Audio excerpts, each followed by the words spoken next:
Oh man, got tossed with the wind. Yep. Mm-hmm. I say the countryest Yeah. things. Eating party mix. Nutri-Green. Hey, what's up? Yeah, You it's healthy? about that time of the day where you have to have something. Okay, Right. I see that cut, Bella. You didn't got real Mm-hmm. comfortable with going outside.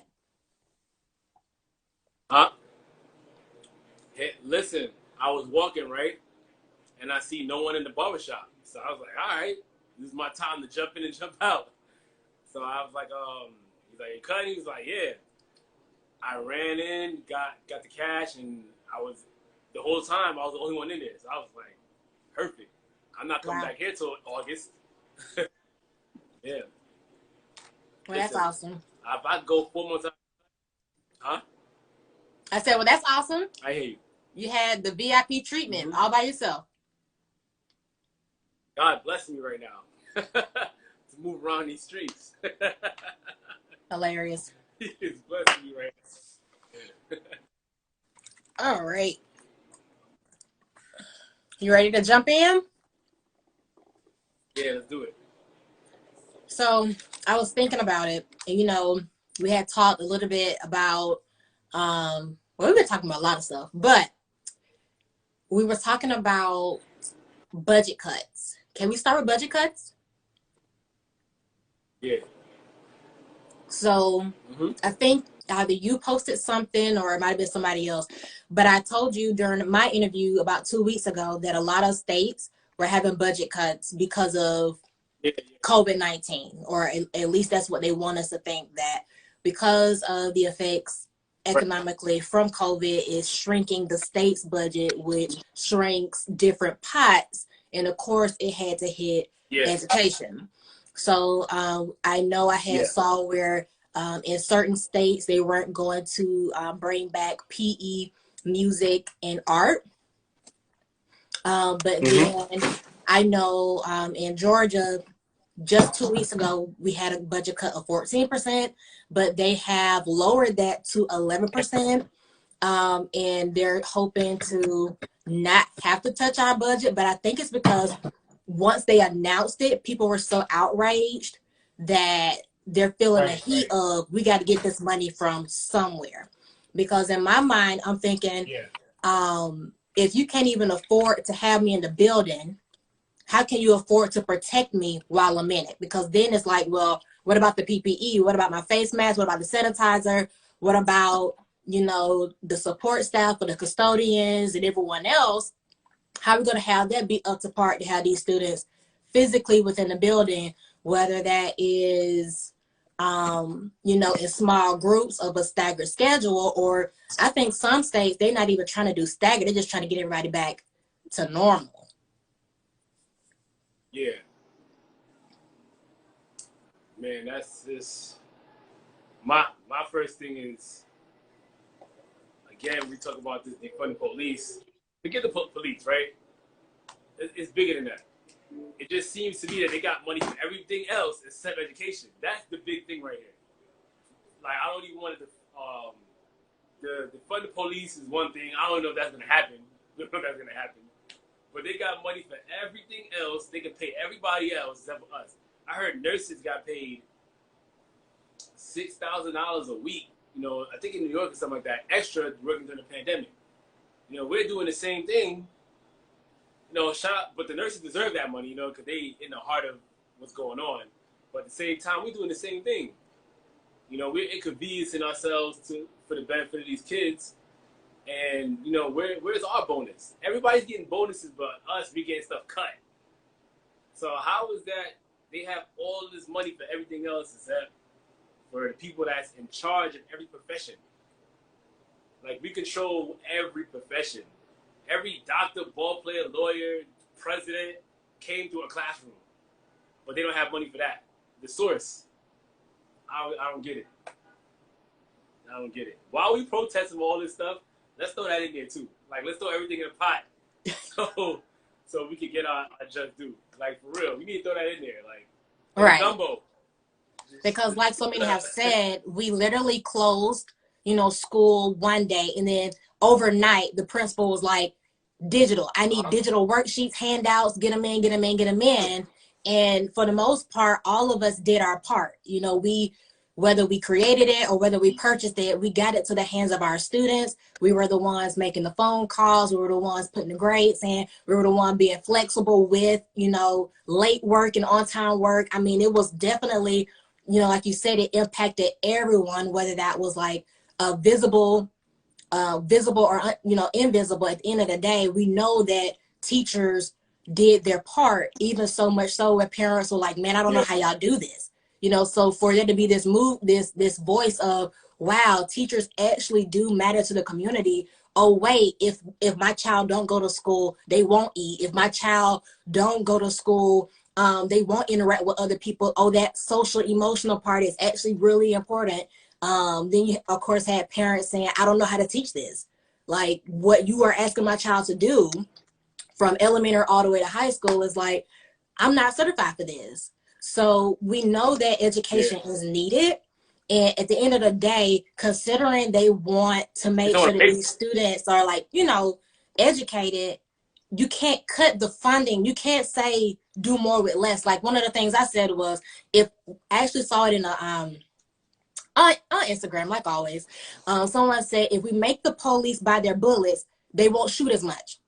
But when you think about that, we buy our markers, we buy the glue, we buy the scissors, we buy the paper, we purchase everything out of our pocket. And it does make you more conscientious. Like, man, we can't write on the whiteboards this month. Like, we ain't got no more dry erase markers. So funding really counts. If you want people to do their job effectively, and you want people to be passionate while they're there, because I'll be at work, but if my bank account looking kind of low, I'm gonna feel some type of way because I'm working over 40 hours, but I can't even enjoy life financially. So this is not the time to be cutting the budget for education. That's a fact. But it's out of our control. That's the part that sucks about it. Everything that's being made, every decision being made is from people that's not in the classroom, and we can't do nothing about it. That's the unfortunate part. It's similar to what's going on in this country. You know, we allow people to control our destination. We got no say on it. You're right. We live in frugal, not by choice, but because we have to. Right. We have to. You know, and 95% of teachers are paying back loans. Let's add that too. That's safe to say, right? Like, at least 95% of teachers are paying back loans on top of the bills they got and everything. You know, live in New York. Most of us are living with roommates. You know, it's so expensive. We get paid a lot, but we get taxed a lot. Gotcha. So the cost of living, you know, even in the states where the cost of living is low, the salaries is low. Right. Because I can't imagine, you know, working that hard for $47,000 an hour. You spent over $100,000 in education. But you're only making $47,000 a year. Right. That don't make sense. You know what I'm saying? And cops are making that without half the education. A lot of professions are making that without half the education. So that got to change as well. Right. Salary got to change too. But salary, that should go up. But I said a long time ago, and now 2 summers ago, I had a video up on my YouTube channel, and I talked about the Georgia teacher salary. And I just talked about what it is. I was very transparent about the exact number I make, how much money. Oh, no, Trina. I was very transparent about all the deductions that came out of it. And at the end of my video, I shared that even if the state chooses not to pay me more, the state could give me more breaks. Like, I know there are certain departments that they allow police officers to stay I won't say, some of them are free, but then some of them are at a lower rate, just so they can say that they have security on the grounds. So, like, if you can do something like that or come up with a program like that to encourage police officers to stay in your communities. I do know, like, when you're trying to buy a home, they do have, you know, of course, like, little FHA incentives for teachers and educators, but we could be doing more because we know we're paying educators less.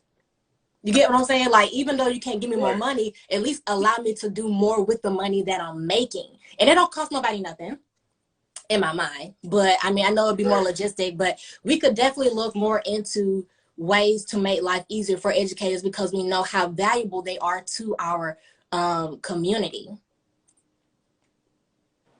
Yeah, I agree. I agree all the way. And It's then like I also was thinking with COVID, my question, because I've been there, done that, I'm a single parent, all my coins matter. I was concerned about, if I go back to the classroom, I am putting myself at risk. I only have so many sick days and personal days. If I get COVID and I only have 10 days given to me by the district, but I have to quarantine for 14. So technically I can only get sick one time with COVID, and I still won't have any personal days for what I need to have, the brain breaks. I right. won't have time for vacations. If my own children get sick, I'm screwed financially. So I feel like there needs to be more black and white when we're talking about returning to the classroom. What does that mean for me? How are you going to protect me physically? How are you going to protect me financially? Are you going to pay for my insurance this year? Like, think about it. That's what we need. We pay for our insurance. Some people don't even opt to get Yeah. insurance because it costs too much out of their check. As teachers, we don't even have health insurance. So if you're asking me to go to the Mine, classroom where my health is at risk, pay for my insurance. mine's like 177 every 2 weeks. Mine's 177. Do you get paid Yeah. one check a month or do you get paid They have bi-weekly? bi-weekly. So out of every check they take Yeah, bi-weekly. 177 or like all together 177? Each check. So that bi-weekly check 177. So that's like damn near $400 a month. Right. And then that's actually the cheap end one. Right. I gotta laugh about that because it's so that's actually the cheaper one. But it's sad, but So then think about those people that have dependents and our stuff is like 600. yeah. And that's just Oh healthcare. Because my I was god. looking at it, that's not the vision, the dental, and then of course they try to encourage you to get the short term, the long term. I mean, it's really ridiculous how much They they got want us to one. put out of that small amount that they give us as educators. They got a free one, but I signed up for it during the pandemic because I needed insurance. I didn't know how it was gonna play out. I was one of those teachers where I didn't want that to come with my check. But when the pandemic happened, it was a free one, but I signed up for the wrong one. I take that L. At first, I signed up for the most expensive one that was $430 every 2 weeks. I almost cried, and then I ended up getting the change. But even the free one, you don't know how good that is, or what those benefits come with. So you kind of forced to pay for it just to make sure you're good in case you do get really sick, whether it's COVID or whatever the case may be. Right. So It's I'm necessary. looking out for health. Yeah, it's Like, necessary, I right? believe Because you everyone do. should have health care because the day is going to come where you need care. Like, Good one, though. our bodies, Good one. something's going to happen. So every job should have health care, but especially when you're putting yourselves in contact. Think about it. Many of our rooms don't have a lot of windows. So we already got poor circulation. They're already filled to the brim. Yeah. You're going to have 25 plus people in this small room with poor circulation. Germs are going to be everywhere, especially if you're in the elementary. Hi, everyone, elementary. Children are touching their mouth, touching the materials, coughing everywhere, still don't know how to sneeze into their arm. So it's inevitable that you're going to need care or that you're going to need a sick day. Like, even if I choose not to go to the hospital and I choose to self-medicate myself, me worrying about the deduction that is going to hit on my paycheck, I shouldn't have to worry about that considering how much I contribute to society. Oh, here's another thing too. How we getting all these hand sanitizer, the alcohol, because that's gone. How we getting those supplies? And because you know how the schools do, they just give you one.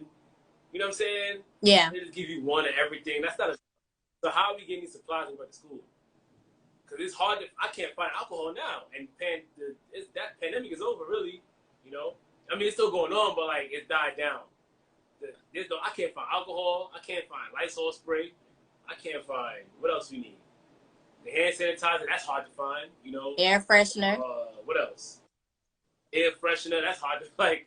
These things are hard to find, and these wipes, these alcohol wipes, these Clorox wipes, is like $7 to $10 a pop.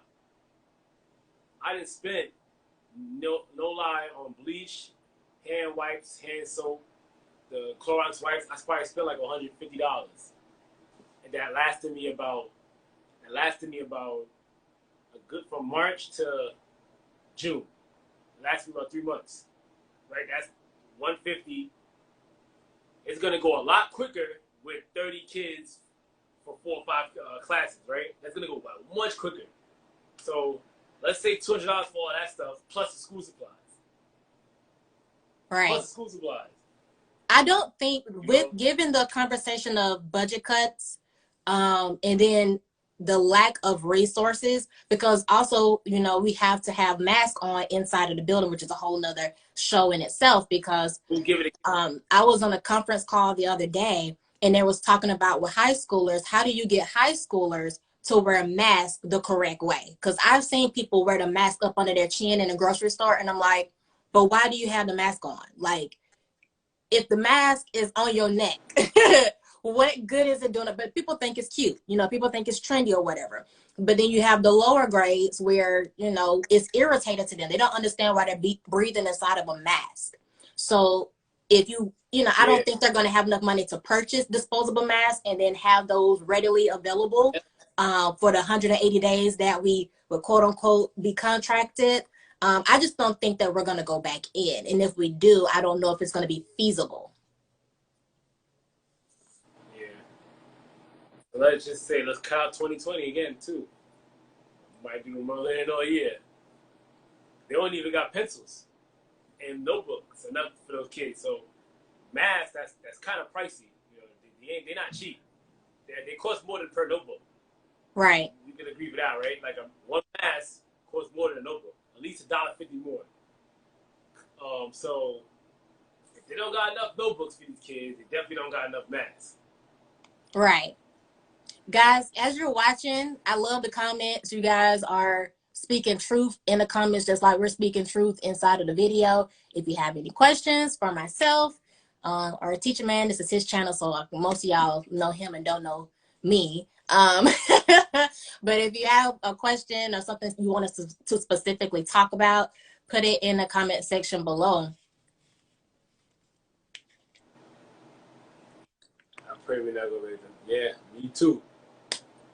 I'm kind of just getting used to just going back into society and being around people and stuff like that. I gotta prepare myself for that before I even go back to work. Right. And the world outside of our house is totally different than when we first went in. Like, we didn't have to worry about Black Lives Matter protesting. We didn't have to worry about cops. We didn't have to, like, the weights that we wear now, they weren't on us back in March. You get what I'm saying? Like, I used to be fully comfortable to leave my house after dark. I literally would do a lot of stuff after dark because that's the only time I had. But now it's like when that sun go down, I'm in my house, because in the streets of Atlanta, it's too much going on for a young Black woman by herself to be in the road. Like, no.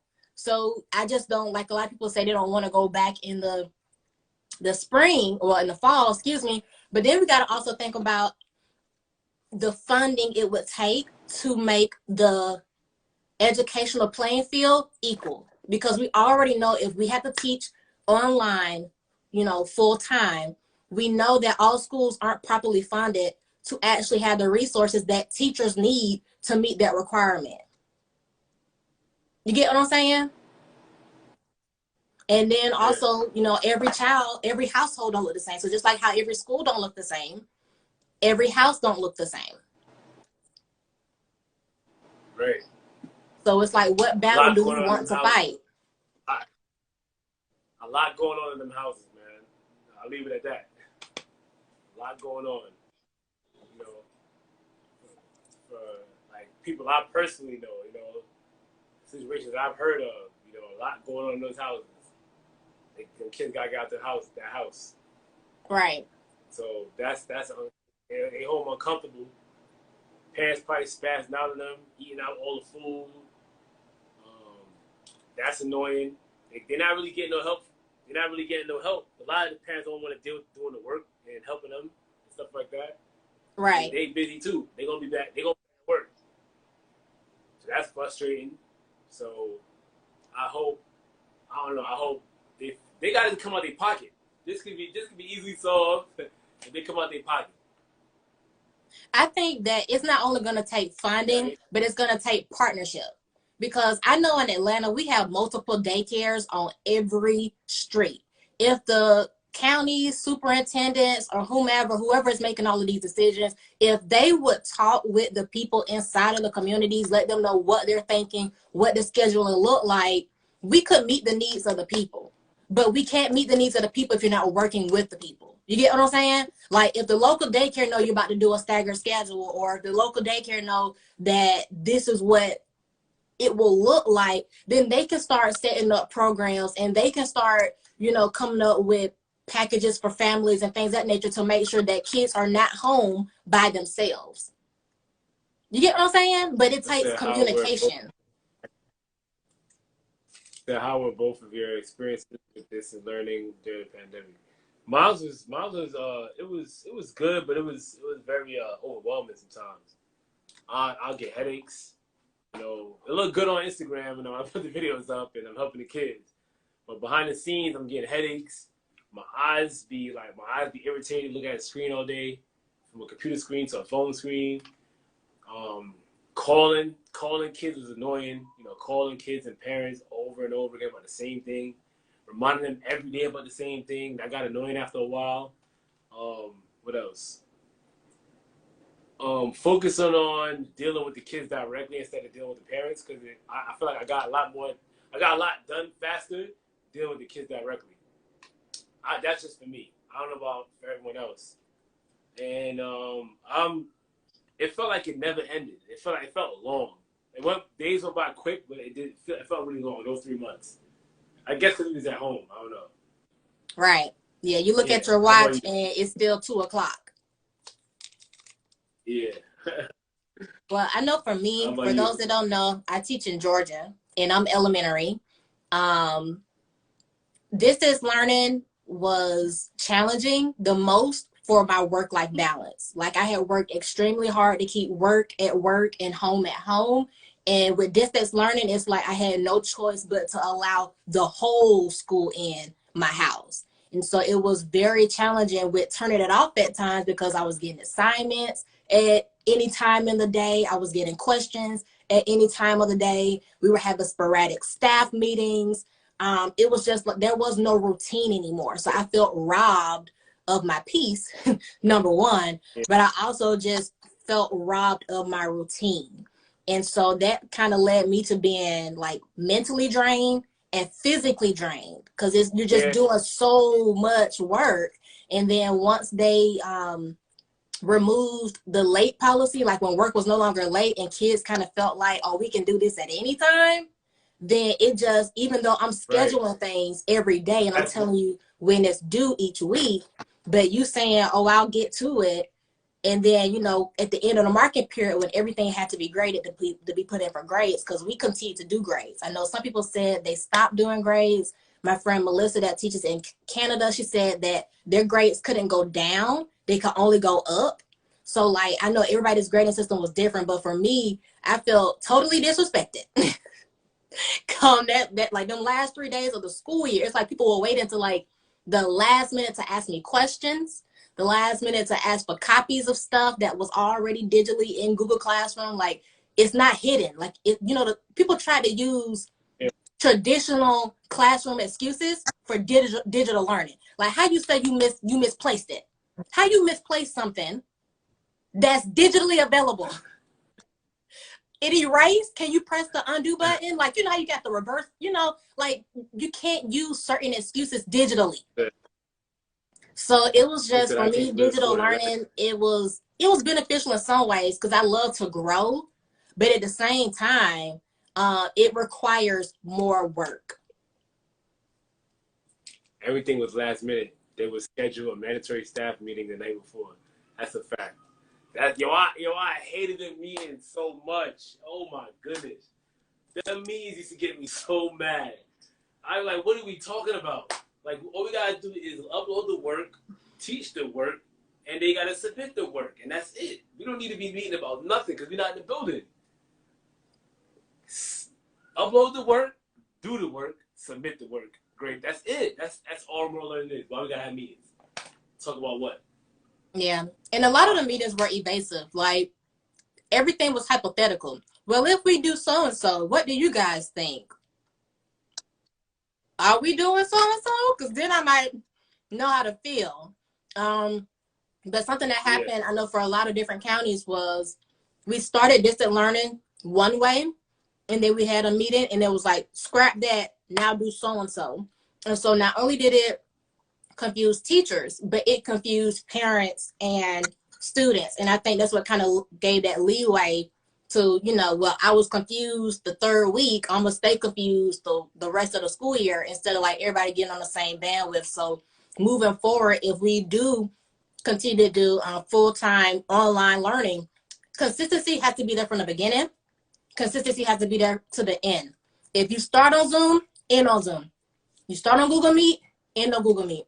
Because that when you start changing up, then people start thinking, oh, I ain't got to do this. This isn't serious anymore. Yeah. Yep. So I had more meetings while we were virtual than during the normal school year. That's a fact. I'll be graduating in May with my bachelor's in middle level education. Any advice for an upcoming teacher? Middle level education. Man, middle school is a lot of different personalities. They still find themselves. They play a lot of games. They play a lot of everything is a joke, and you just gotta learn how to deal with that. You gotta learn how to find a way to make them feel accountable for what they're doing. Because to them, everything is a joke. That 11 to 13, 14-ish age range. Some days it's fun. Some days it's fun, but some days like y'all play too much. Like y'all play too much. The hardest thing for me was, well, not really, but balancing like when it's time to have fun and when it's time to get serious and get this work done. Because you do want to have fun every day, but every lesson can't be fun.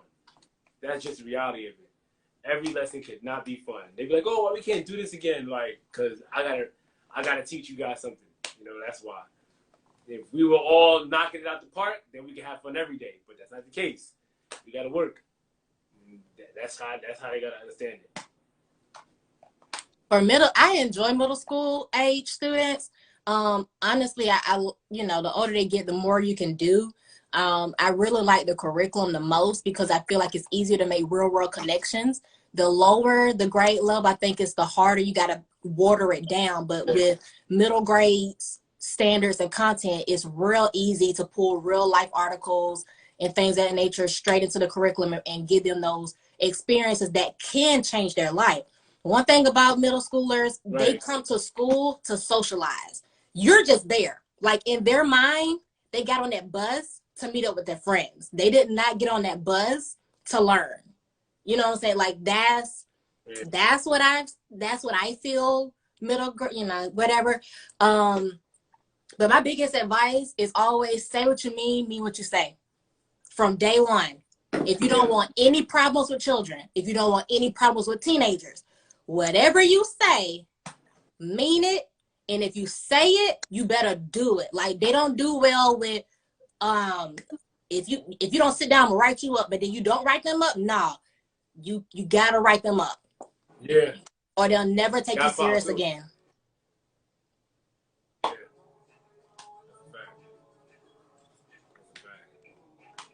What else? Don't they have like a question thing right here? Like this whole question thing right here? Questions. I don't know how to do that. But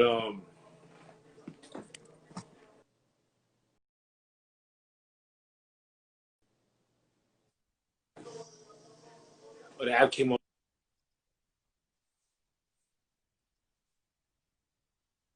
for a little bit. Yeah. Another thing I wanted to talk about too is when we get back, like let's keep it real. Like a lot of we weren't able to really teach no new content, and if you did, it's kind of hard doing it remotely. So what if the kids that haven't been doing anything since it started, right? They come back in September, and then the kids that were just a lot of kids just got passed through. Let's be real, right? As long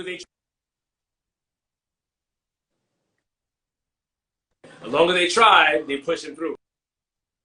So now you get back in the classroom and you got to review everything, like everything, before you even get into the curriculum. January. Because they didn't.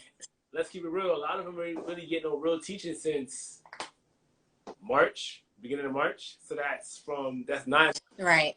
That's 9 months. Yeah, that's 9, 10. That's a whole year almost. Let's call it even, right? They ain't really getting no real teachers for like a whole year. Now they dull. They dull because it's hard enough coming Right. back from 2-3 months of summer vacation. Imagine if you haven't done anything since February, March, all the way to September. That it's gonna be even that. You gotta worry about PPE, then teaching. I've wrapped my mind around this like my second year of teaching. You may get hired for a specific grade level, but just understand that you're teaching everything in that classroom. If you get hired to teach 6th grade, I promise you're going to be in there teaching 3rd, 4th, 5th, 6th standards, because they don't always come to you equipped and ready to build off of. So in my mind, I'm hired as a 4th grade teacher. I'm starting a year on 3rd grade standards. I already know I am, because like you just said, they didn't even finish 3rd grade. Technically, they did not finish 3rd grade. But I know one of the things I am happy about, they have suspended milestone testing in Georgia for the upcoming year, so we don't have to worry about state assessments for 2020, 2021. They also have suspended teacher evaluations for the upcoming year, so I don't have to worry about getting evaluated. So now that those distractions are out of the picture, I can do the dirty work. Like I can now get down to the nitty gritty of differentiation and all those other words that we love to put out there, just about meeting the child's need. Where are you? Let's jump on it. If I tell you to meet me online at 1 o'clock for your lesson, do know that's your lesson because you're the one that need it. You get what I'm saying? So I think it's going to take some flexibility from us, but we just got to go into it knowing like these kids are low. Now the question is, as teachers, what are we going to do about it? You know? And we also got to be putting it on the parents as well. Like, this is where your child is. I love telling parents exactly where their child is, because whenever I get questions, concerns, or what's the other word? Whenever I get questions or concerns, I love to say, well, I told you back in September, your child was on a level J. Be transparent with parents. Let them know your child does not have this. They actually need a lot of this. Now, if that parent chooses to get tutoring, if that parent decides to do whatever, I just like everybody to be informed. And that's not like, I don't do it in a way that slaps them in the face like, dang, she just belittled my child. No, I just want you to know that he isn't ready or she isn't ready. I'm dedicated to getting them to where they need to be, but I need your help too. So when he's at home and he want to play video games, you say, no, let me see these 5 questions. Because we can't do it by ourselves. Yeah. Right. That's a fact. That's annoying too.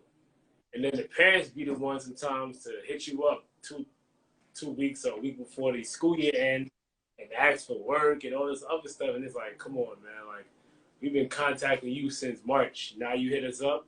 Like, right. Come on. I want to ask this question. I want to ask this question to the people. If you agree to giving makeup work, thumbs it up. If you don't like it or you don't do it at all, thumbs it down. Like, let's see what you all do.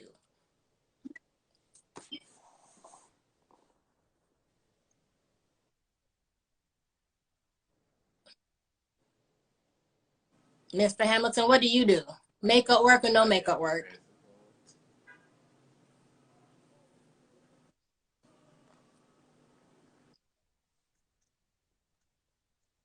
I have to. It's part of like the rule book or whatever in the DOE. For New York, I'm not.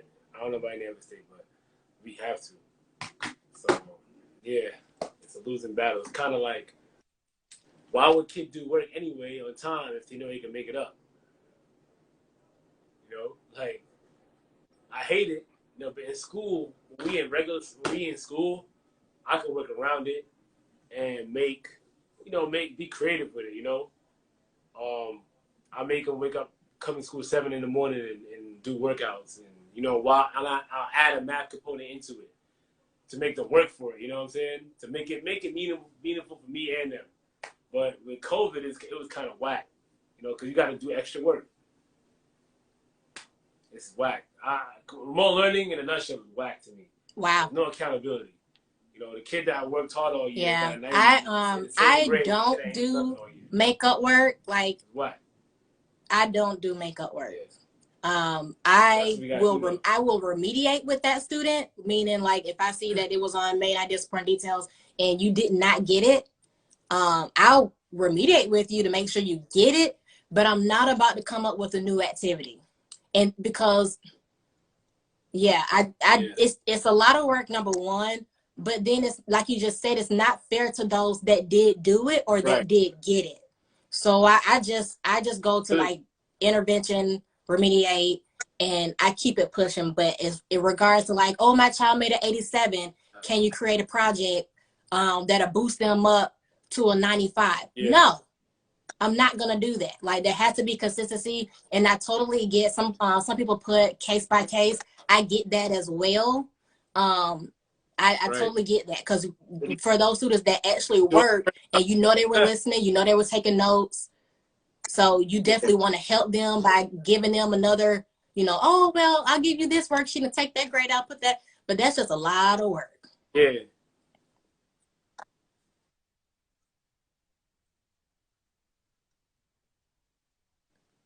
Somebody had a question. A packet of work can replace time in the classroom. And that's a fact. That is a fact. It was my first year, so I'm going to get down to it.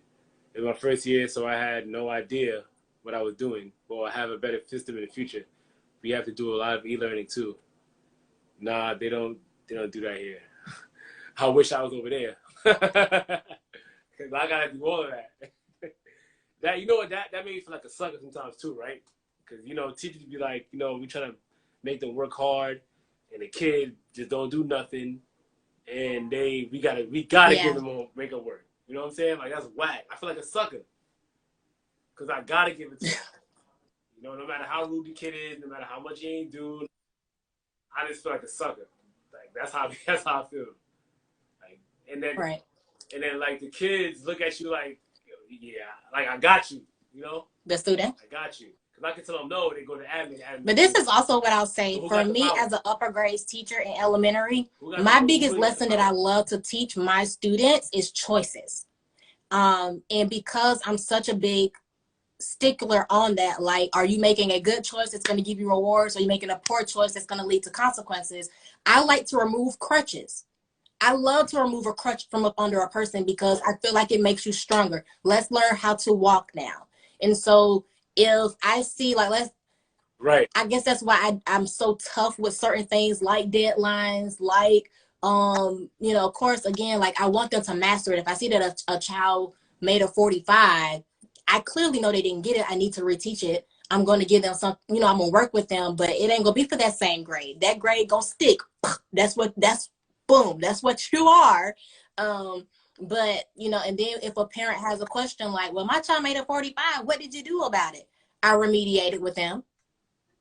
That 45 gonna stay, but here it is. We did it with this, and we did it with this. Like, I don't know. I don't want to say I'm an advocate for tough love, but I don't want to do a disservice. Like, if we already know a lot of these children get passed on just because of their age and not because of their ability, what do I look like just, taking out every F to put in a 100?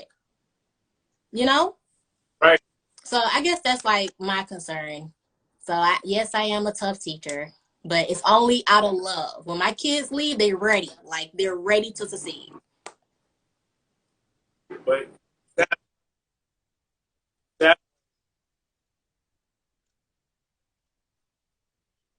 Sad part is these kids are coming up in an age where it's like they don't even care how they pass, as long as they pass. And that says a lot about character and morality. What we bring these kids up in. As long as I get through. So what are you gonna do? What are you gonna do for a check? You know what I'm saying? Like that. Like what are you gonna do for respect? What are you gonna do for attention? If you don't care how you get it. Oh well, at least I passed because you're 17 in the 8th grade. You know what I'm saying? Oh, as long as I pass, because of your IEP, or oh, as long as I pass, because you know the numbers don't look good, so we got to make sure every kid does well, stuff like that. And I go through that situation with our kids, like they get through, because I deal with a lot of overage kids. They get passed through because sometimes they get back so much that they're just too try to make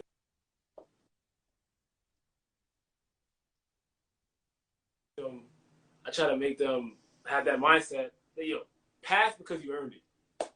You know, I tell them all the time, nothing is given, everything is earned here. Pass because you earned it. That's why, like with the makeup work, even though I know it's whack, I'd rather let them feel like even if I go and I take them to a gym and make them do makeup work that period where I would have them dribble a ball, ask them multiplication tables, or I have like my little whiteboard with me. They'll do a problem. If they get it wrong, they got to run a lap. I'd rather them do it that way because I know they earned it instead of just copying up somebody. Somebody asked a question. So at least, all right. They said, "How do y'all get parents involved?" I'm gonna be sore for the next couple of days. That's my whole thing, and that's what we gotta do is educate.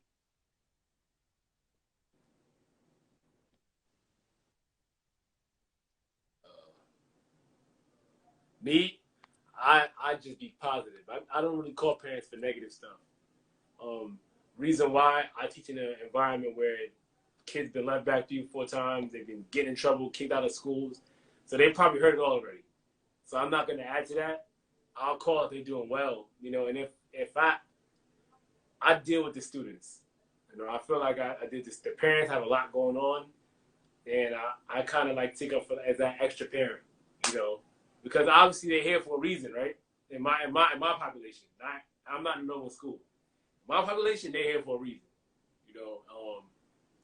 and I reach with the counselors to know their background, and then that's when I determine if I'm gonna build a relationship with the parent or I'm just gonna deal with the student, and that's how I do it. Because there's been times where like I had a student, right? I held them back after school so they can make up work. Not before the period ended. It was like a whole month before it ended. Like I wanted to make up the work in time. So at the end of the quarter, they don't got to do all that to teach them accountability. And the mom cursed me out.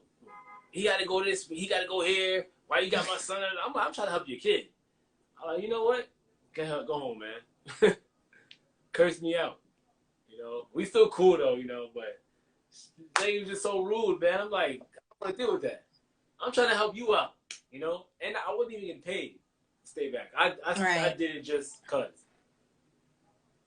So I'm kind of cool on some of these parents, man. Like I'm not gonna be getting cursed out for doing the right thing.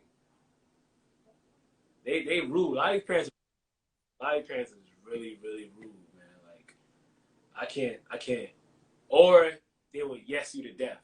Yes, I know. I'll talk to him. Okay, yeah. Okay, bye. And then nothing changes. I'm not, I don't know. I have bad experiences with parents. I can't do the whole, I feel like yesing someone is definitely disrespectful. Because you don't want to hear what you just want them to get off the phone and stop talking. So that showed me you don't really I'm care. going to give the elementary answer. So that's why I simply have parent involvement or increase my involvement by having an open door policy. I give them no excuse to say they could not reach me, and I make myself friendly. So what does that mean?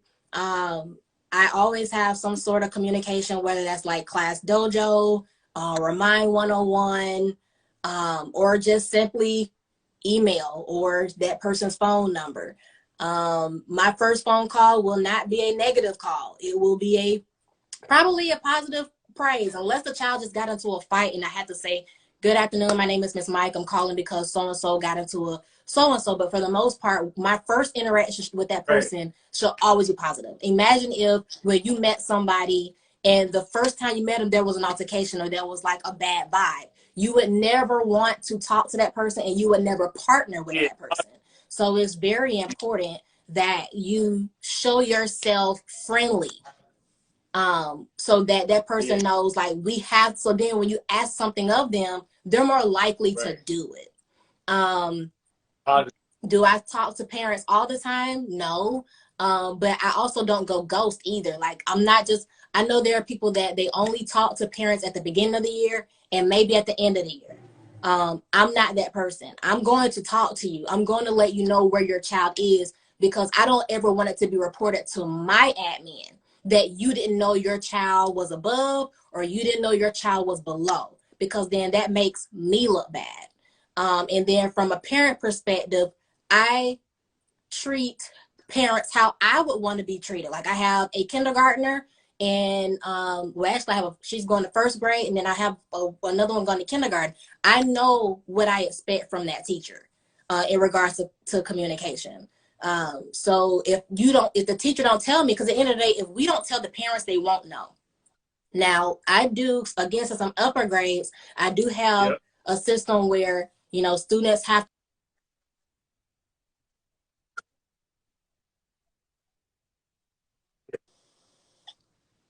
Oh, I have a system where the students, because to me, I feel like it take all three of us. It takes the student, it takes the teacher, and it takes the parent to get the right mixture. Yeah, you good. So the student has to learn.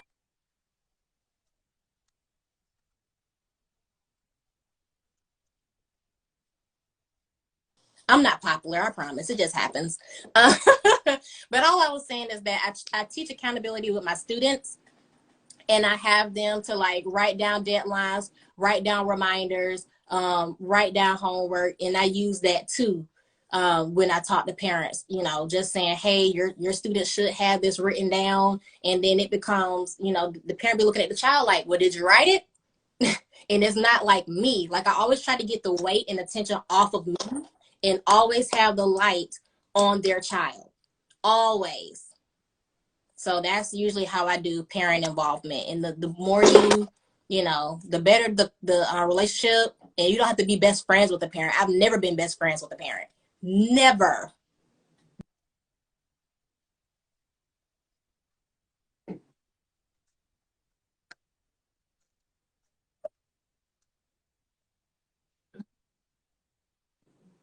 Me either. And my question there. Try to be supportive. You froze. Yeah. But my batteries are like a 43%. I want to end it so I can save it, because I don't want it to die and I'll lose all of this stuff. So unfortunately, we got to end. Man, that was a good conversation. I think mine's go over an hour, because I never had an issue with it, but I don't want to take that chance and this thing die and shut off. We lose all progress. And this is going to be on YouTube. I'm going to put this on my YouTube, so for anyone who missed it, you get to see it on my YouTube, or you can see it on my page. So yeah, we put all these interviews, these IG Live interviews on YouTube. Y'all gonna get to see it. Always gonna be up there for those who missed it. Thank you again for tuning in. Everyone who commented, I appreciate that. No, I enjoyed talking with you as well. And yeah, you guys were awesome with the comments and the questions. Loved it. Shout out to my other Atlanta teacher. Woo woo, Georgia in the building.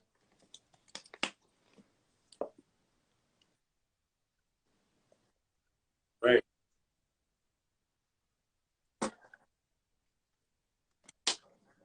Oh wow.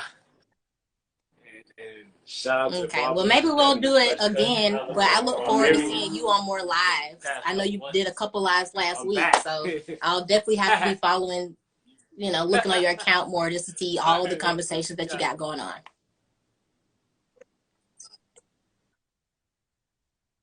Yeah.